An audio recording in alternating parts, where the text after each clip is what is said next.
Unresolved Problem segment tonight. There has always been tension between those who believe in God and those who do not. But recently, with books by atheists Richard Dawkins and others, that tension has reached a flashpoint. You're trying to get to the kids and say, hey, you're an idiot if you believe in God. It's nothing to do with God. I'm talking about myths from all over the world. The Judeo-Christian myth is thrown in occasionally as one of many myths that come from around the world. But the Judeo-Christian philosophy isn't a myth. It's reality. This country was based on it. Well, that's not true. Yes, it is. All right, here now, Dr. Deepak Chopra, the co-author of the new book, War of the Worldviews, Science versus Spirituality.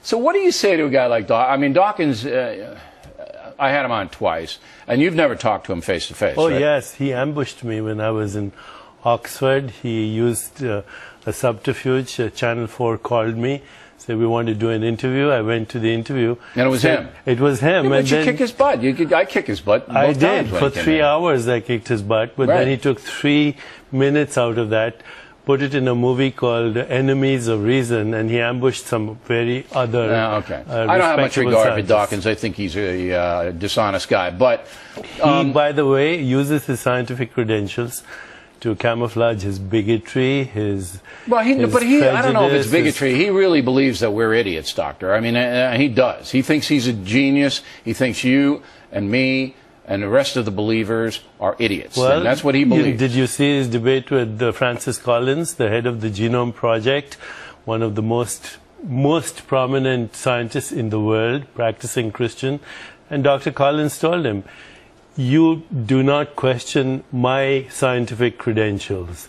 I have better scientific credentials than you have. And I told him that too, that there were more brilliant men than he who believed in a deity. Now, he basically says that the United States isn't founded on Judeo-Christian philosophy. That's just absurd. Yes, I mean, our justice system is based on the Ten Commandments. In fact, what hangs in the Supreme Court? Yes. The Ten Commandments. Yeah. They haven't gotten rid of them yet. They're there. Well, and they're your there book, for a reason. Lincoln, you mentioned, was a believer. Absolutely. Abraham Lincoln read the Bible every day.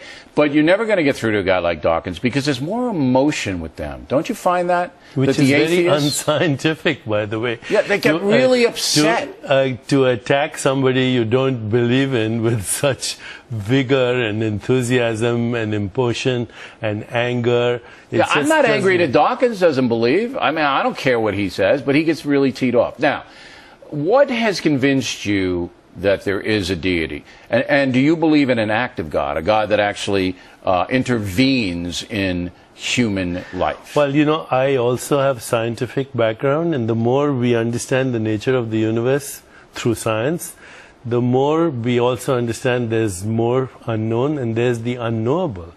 And the unknowable because the scientific discoveries show that the laws of physics themselves preclude us from intellectually getting in touch with the source. You have to go beyond the intellect.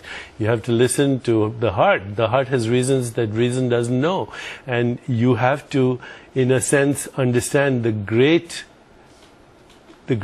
prophets, Jesus, whoever, they transcended to a level where they were in touch with the mystery. Of course, they used the language of the time.